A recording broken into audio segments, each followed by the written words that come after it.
walk, I had a wrench in my hand. I was my mama's little angel, my daddy's second chance. He went end over end.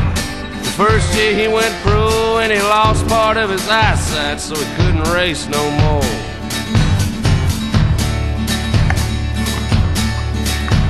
He never lost his touch when he got under a hood. He knew how to make 'em run. He knew one day he would see his name in Victory Lane and engraved on that cup, just like all them other crazy fools were racing in their blood.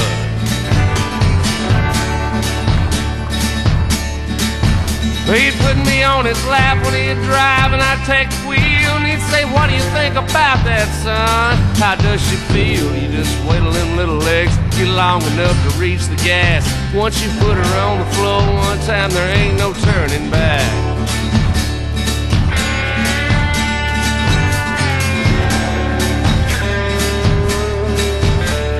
Every Saturday he'd take me out to the garage. He'd take an empty bucket, fill it full of engine parts. He'd sit me down and pour them out in front of me on the floor. I'd have to tell him what each one was and what each one was for.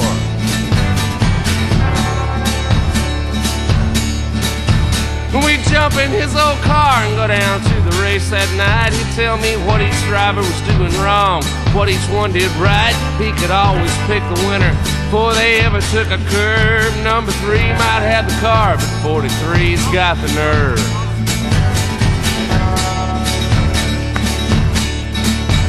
Well, before I turned 18, Daddy said, "Now pretty soon you'll be old enough to race, but I'm gonna leave it up to you."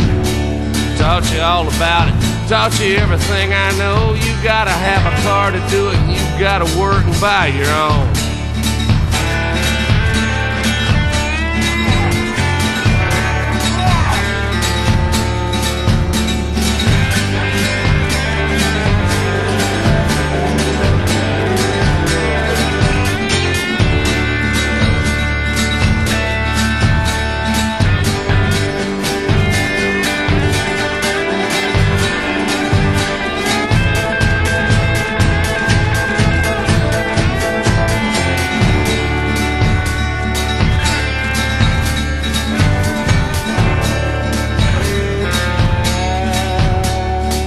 That I bought was a Mustang number 2. Nobody kept them any longer than they kept a pair of shoes. They started showing up at every used car lot in town.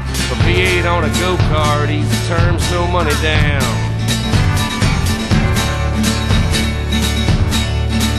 Me and Daddy and my uncle took her home and we tore her down. Checked her out real good, cleaned her up and bored her out. Took out all the seats, pulled the carpet off the floor, knocked out all the glass, then we welded up the doors.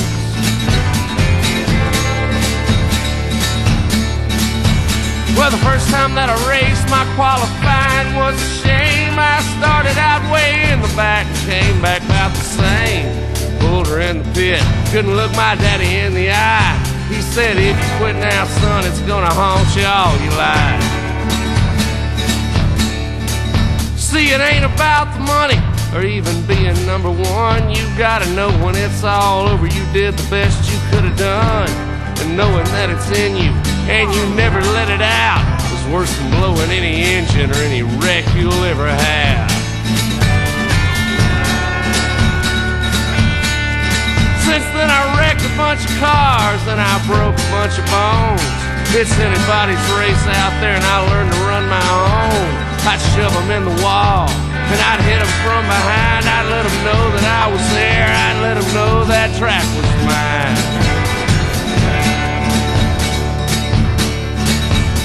It's been several years since my daddy passed away, but his picture's on my dash every time I go to race.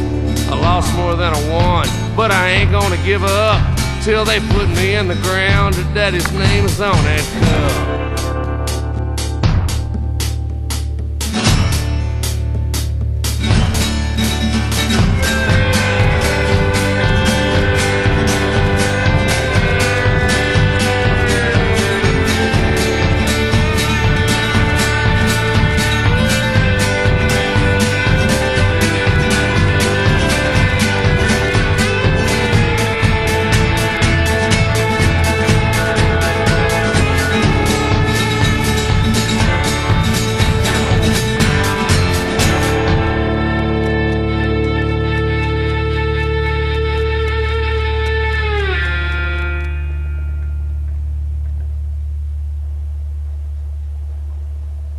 I'm sorry, I didn't look at you. I wasn't looking. I was listening to the story, man. That's great.